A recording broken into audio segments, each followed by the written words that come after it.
दर्शकों ब्रेक तो बाद तुहाडा सब दा निੱਘਾ स्वागत है जी। डॉक्टर साहब एंड वाले सैक्शन विच असीं गुरु बाणी दियां जो विचारां ने वो आपां साझीआं करांगे अपने दर्शकां नाल। जी डॉक्टर साहब जी की कहना चाहोगे तुसीं?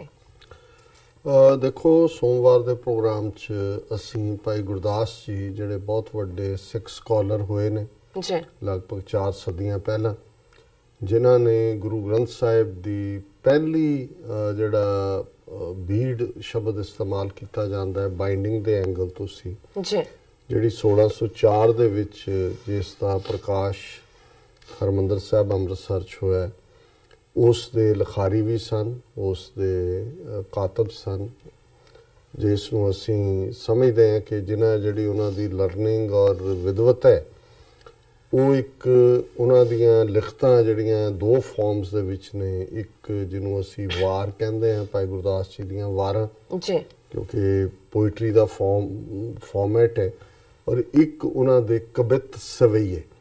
सो सवैया क्योंकि कबित सवैये जिहड़े ने उन्हां दे वो ब्रज भाषा दे विच ने, जिहड़े उस वेले दा डायलैक्ट उस खिते दे विच सी।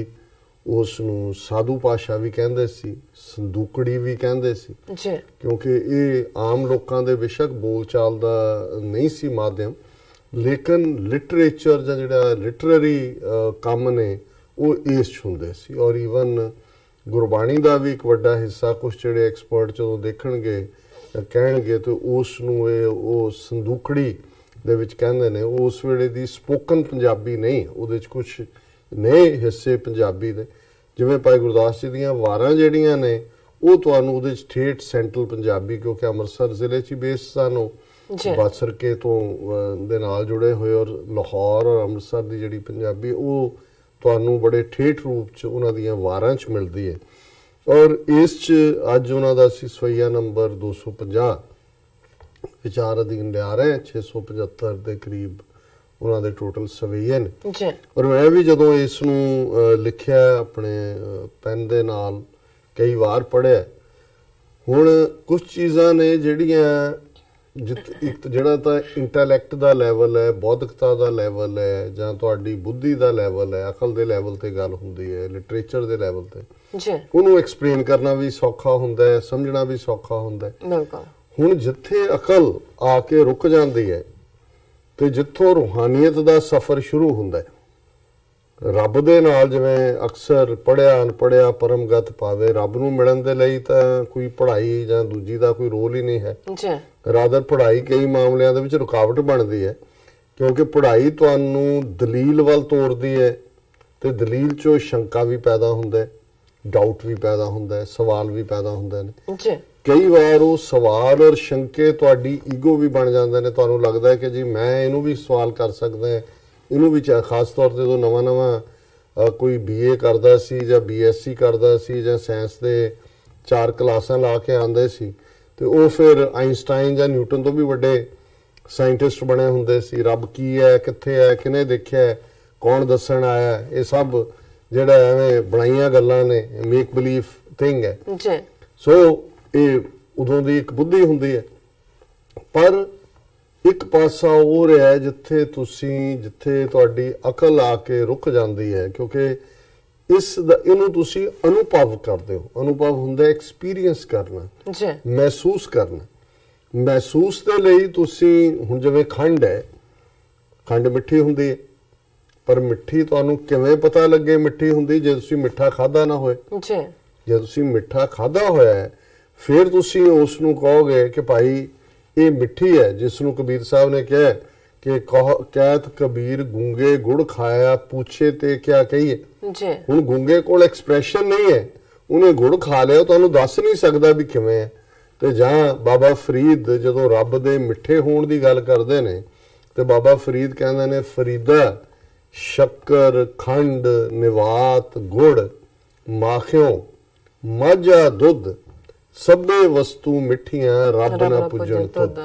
हुण उन्होंने रब दा मिठापन दस्सण दे लई सारियां मिठियां चीज़ां गिणाईआं जिहड़ियां उस वेले दे पंजाब दे विच मिठियां चीज़ां दी वरतों हुंदी सी। फरीदा शक्कर, खंड, निवात मिश्री नूं कहंदे ने, गुड़, माखियों हनी, माझा दुध ताज़ा दुध मझ दा, उहदे च अपना मिठास हुंदा है। ਸਭੇ ਵਸਤੂ ਮਿੱਠੀਆਂ ਹੋਣਗੀਆਂ ਜੀ। ਇਹ ਸਾਰੀਆਂ ਹੀ ਮਿੱਠੀਆਂ ਨੇ, ਰੱਬ ਨਾ ਪੁੱਜਣ ਤੁਧ ਜੀ। ਜਿਹੜੀ ਮਿਠਾਸ ਰੱਬ ਦੇ ਨਾਂ 'ਚ ਹੈ ਉਹ ਇਹਨਾਂ 'ਚੋਂ ਕਿਸੇ 'ਚ ਨਹੀਂ ਹੈ। ਸੋ ਇਹ ਵੀ ਜਿਹੜਾ ਕਬਿਤ ਸਵਈਆ ਇਸ ਦੇ ਵਿੱਚ ਰੱਬ ਦੇ ਨਾਲ ਜੁੜਨ ਤੋਂ ਬਾਅਦ ਤੁਹਾਡੀ ਕੀ ਅਵਸਥਾ ਹੁੰਦੀ ਹੈ ਤੇ ਚਾਰ ਚਫੇਰਾ ਕਿਉਂ ਜਿਹਾ ਹੁੰਦਾ ਹੈ, ਇਸ ਵੱਲ ਇਸ਼ਾਰਾ। ਕੋਟਨ ਕੋਟਾਨ ਅਸਚਰਜ ਅਸਚਰਜ ਮੈਂ, ਕੋਟਨ ਕੋਟਾਨ ਬਿਸਮਾਦ ਬਿਸਮਾਦ ਹੈ। ਅਦਭੁਤ ਪਰਮ ਅਦਭੁਤ ਹੋਏ ਕੋਟਾਨ ਕੋਟ, ਗਦ ਗਦ ਹੋਤ ਕੋਟ ਅਨਹਦ ਨਾਦ ਹੈ। ਕੋਟਨ ਕੋਟਾਨ ਉਨ ਮਨੀ ਗਨੀ ਜਾਤ ਨਹੀਂ, ਕੋਟਨ ਕੋਟਾਨ ਕੋਟ ਸੁਨ ਮੰਡਲਾਦ ਹੈ। ਗੁਰਮੁਖ ਸ਼ਬਦ ਸੁਰਤ ਲਿਵ ਸਾਧ ਸੰਗ, ਅੰਤ ਕੇ ਅਨੰਤ ਪ੍ਰਭ ਆਦ ਪਰਮਾਦ ਹੈ ਜੀ। ਕਿ ਜਿਹੜਾ ਗੁਰਮੁਖ ਹੈ ਰੱਬ ਨਾਲ ਜੁੜਿਆ ਹੋਇਆ, ਜਦੋਂ ਉਹਦੀ ਸੁਰਤ ਸ਼ਬਦ ਦੇ ਨਾਲ ਜੁੜਦੀ ਹੈ, ਗੁਰਮੁਖ ਸ਼ਬਦ ਸੁਰਤ ਲਿਵ ਸਾਧ ਸੰਗ, ਤੇ ਜੁੜੇਗੀ ਸਾਧ ਸੰਗਤ ਦੇ ਵਿੱਚ ਬੈਠ ਕੇ, ਜਿੱਥੇ ਤੁਹਾਡਾ ਇਹ ਵਿਸ਼ਵਾਸ ਪੁਖਤਾ ਹੁੰਦਾ ਹੈ, ਰੱਬ ਦੇ ਨਾਲ ਪਿਆਰ ਦਾ ਇੱਕ ਮਾਹੌਲ ਸਿਰਜਿਆ ਜਾਂਦਾ ਹੈ। ਇਹ ਵੱਖਰੀ ਗੱਲ ਹੈ, ਅੱਜ ਬਹੁਤ ਵਾਰੀ ਲੰਗਰ ਦੇ ਉੱਤੇ ਹੀ ਸਾਡਾ ਸਭ ਕੁਝ ਕੁਰਬਾਨ ਹੈ। ਔਰ ਇਹ ਜਿਹੜਾ ਸੁਰਤ ਸ਼ਬਦ ਦਾ ਮੇਲ ਔਰ ਜਿਹੜਾ ਸ਼ਬਦ ਦਾ ਭੰਡਾਰਾ ਸੀ ਜਿਹੜਾ ਰੱਬ ਨਾਲ ਮਿਲਣ ਦੇ ਲਈ, ਉਸ ਤੋਂ ਅਸੀਂ ਦੇਖਦੇ ਹਾਂ ਕਿ ਸਾਡੇ ਜਿਹੜੇ ਗੁਰਦੁਆਰਾ ਸਾਹਿਬਾਨ ਵੀ ਨੇ, ਉਹਨਾਂ ਦੇ ਵਿੱਚ ਉਹ ਮਾਹੌਲ ਹੌਲੀ ਹੌਲੀ ਹੌਲੀ ਜ਼ਿਆਦਾ ਸੋਸ਼ਲਾਈਜੇਸ਼ਨ ਜਾਂ ਖਾਣ ਪਾਣ ਵੱਲ ਜ਼ਿਆਦਾ ਧਿਆਨ ਹੁੰਦਾ। ਤੇ ਇੱਥੇ ਭਾਈ ਸਾਹਿਬ ਯਾਦ ਕਰਵਾਉਂਦੇ ਨੇ ਕਿ ਭਾਈ ਇਹ ਜਿਹੜੀ ਗੁਰਮੁਖ ਸ਼ਬਦ ਸੁਰਤ, ਸ਼ਬਦ ਦਾ ਸੁਰਤ ਦੇ ਵਿੱਚ ਲਿਵ ਦਾ ਜੋੜਨਾ ਹੈ, ਸਾਧ ਸੰਗਤ ਦੇ ਵਿੱਚ ਹੋਣਾ ਹੈ। ਅੰਤ ਕੇ ਅਨੰਤ ਪ੍ਰਭ ਆਦ ਪਰਮਾਦ ਹੈ ਕਿ ਇਹ ਤੁਸੀਂ ਜਿੱਥੇ ਸੋਚ ਦਾ ਅੰਤ ਹੁੰਦਾ ਹੈ ਉਸ ਤੋਂ ਅੱਗੇ ਅਨੰਤ ਹੈ, ਇਟਰਨਿਟੀ ਹੈ, ਰੱਬ ਹੈ। ਤੁਸੀਂ ਉਸ ਸਾਰੇ ਨੂੰ ਜਿਹੜਾ ਉਹ ਮਹਿਸੂਸ ਕਰ ਸਕਦੇ ਹੋ, ਉਸ ਰੱਬ ਨੂੰ ਮਹਿਸੂਸ ਕਰ ਸਕਦੇ ਹੋ ਜਿਹੜਾ ਆਦ ਪਰਮ ਆਦ ਹੈ, ਜਿਹਨੂੰ ਅਸੀਂ ਕਹਿੰਦੇ ਆਦ ਸੱਚ ਜੁਗਾਦ ਸੱਚ, ਕਿ ਉਹ ਪਹਿਲਾਂ ਵੀ ਸੱਚ ਸੀ, ਜੁਗਾਦ ਹੈ, ਜੁਗ ਆਦ, ਜੁਗਾਂ ਤੋਂ ਵੀ ਪਹਿਲਾਂ। ਜਦੋਂ ਇਹਨਾਂ ਨੇ ਸਤਯੁਗ ਤ੍ਰੇਤਾ ਦੁਆਪਰ ਕਲਯੁਗ 7-8 ਹਜ਼ਾਰ ਸਾਲ ਜੀ ਸਾਰੇ ਡਿਵਾਈਡ, ਇਹ ਨਹੀਂ ਵੀ ਸੀ, ਉਦੋਂ ਵੀ ਰੱਬ ਐਗਜ਼ਿਸਟ ਕਰਦਾ ਸੀ। ਸੋ ਇਹਨਾਂ ਤੁਕਾਂ ਨੂੰ ਜੇ ਅਸੀਂ ਸਮਝ ਲਈਏ ਤਾਂ ਫਿਰ ਜਿਹੜੀਆਂ ਉੱਪਰਲੀਆਂ ਨੇ ਉਹ ਤਾਂ ਅਸਚਰਜ ਦੀ ਗੱਲ ਹੈ, ਵਿਸਮਾਦ ਦੀ ਗੱਲ ਹੈ, ਫੀਲਿੰਗ ਆਫ ਬਲਿਸਫੁਲ ਐਕਸਟੈਸੀ ਹੈ। ਕੋਟਨ ਕੋਟਾਨ ਅਸਚਰਜ ਅਸਚਰਜ, ਅਸਚਰਜ ਹੁੰਦਾ ਵਿਸਮਾਦ, ਹੈਰਤ, ਕਿ ਵੀ ਕਰੋੜਾਂ ਜਿਹੜੇ ਨੇ ਉਹ ਉਸ ਹੈਰਤ ਦੇ ਵਿੱਚ ਹੀ ਚਲੇ ਜਾਣਗੇ। ਕੋਟਨ ਕੋਟਾਨ ਬਿਸਮਾਦ ਬਿਸਮਾਦ ਹੈ ਕਿ ਭਾਈ ਤੁਸੀਂ ਉਸ ਸਾਰੇ ਦੇ ਜਦੋਂ ਜਲਵੇ ਨੂੰ ਦੇਖੋਗੇ ਤਾਂ ਫਿਰ ਤੁਸੀਂ ਦੇਖੋਗੇ ਵੀ ਉਹ ਕਿੰਨਾ ਖੰਡਾਂ ਬ੍ਰਹਿਮੰਡਾਂ ਦਾ ਮਾਲਕ, ਕਿਸ ਕਦਰ ਉਸ ਦੇ ਵਿੱਚ ਆਨੰਦ ਆਨੰਦ ਆਨੰਦ ਹੀ ਹੈ, ਜਿਹਨੂੰ ਗੁਰੂ ਸਾਹਿਬ ਨੇ ਫਰਮਾਇਆ ਆਨੰਦ ਆਨੰਦ ਸਭ ਕੋ ਕਹੈ, ਆਨੰਦ ਗੁਰੂ ਤੇ ਜਾਣੇ। ਜਦੋਂ ਤੁਸੀਂ ਗੁਰੂ ਦੀ ਸ਼ਰਨ ਦੇ ਵਿੱਚ ਆ ਕੇ ਉਸ ਅਨੁਭਵ ਨੂੰ ਕਰਦੇ ਹੋ ਤਾਂ ਫਿਰ ਉਹਨੂੰ ਤੁਸੀਂ ਮਹਿਸੂਸ ਕਰਦੇ ਹੋ। ਅਦਭੁਤ ਪਰਮ ਅਦਭੁਤ ਹੋਏ ਕੋਟਾਨ ਕੋਟ, ਅਦਭੁਤ ਵੀ ਸਰਪ੍ਰਾਈਜ਼ ਹੈ, ਪਰਮ ਅਦਭੁਤ ਉਸ ਤੋਂ ਵੀ ਵੱਡੀ ਹੈਰਤ ਕਦਾ ਹੈ। ਗਦ ਗਦ ਹੋਤ ਕੋਟ ਅਨਹਦ ਨਾਦ ਹੈ। ਇੰਨੇ ਕਰੋੜਾਂ ਅਨਸਟਕ ਮੈਲੋਡੀਜ਼, ਜਿਹੜੀਆਂ ਦੋ ਚੀਜ਼ਾਂ ਦੇ ਟਕਰਾਅ ਤੋਂ ਬਿਨਾਂ ਜਿਹੜਾ ਅੰਦਰ ਰੁਣ ਚੁਣ ਲਾਇਆ ਹੋਇਆ, ਜਿਹਨੂੰ ਅਸੀਂ ਪੜ੍ਹਦੇ ਹਾਂ ਕਿ ਮੋਰੀ ਰੁਣ ਚੁਣ ਲਾਇਆ ਭੈਣੇ ਸਾਵਣ ਆਇਆ। ਜੇ ਸਾਵਣ ਦੇ ਵਿੱਚ ਜਿਵੇਂ ਮੋਰਾਂ ਦੀ ਆਵਾਜ਼ ਇੱਕ ਰੁਣ ਚੁਣ ਲਾਉਂਦੀ ਹੈ, ਇਵੇਂ ਤੁਹਾਡੇ ਅੰਦਰ ਜਦੋਂ ਵਾਹਿਗੁਰੂ ਦੀ ਜੋਤ ਦਾ ਪ੍ਰਗਾਸ ਹੁੰਦਾ ਹੈ ਤੁਸੀਂ ਉਹਨੂੰ ਮਹਿਸੂਸ ਕਰਦੇ ਹੋ। ਤੇ ਇੱਕ ਆਪਣੀ ਕਿਸਮ ਦਾ, ਜਿਹਨੂੰ ਭਾਈ ਸਾਹਿਬ ਕਹਿੰਦੇ ਨੇ ਗਦ ਗਦ ਹੋਤ, ਤੁਹਾਡਾ ਅੰਦਰ ਗਦਗਦ ਹੁੰਦਾ।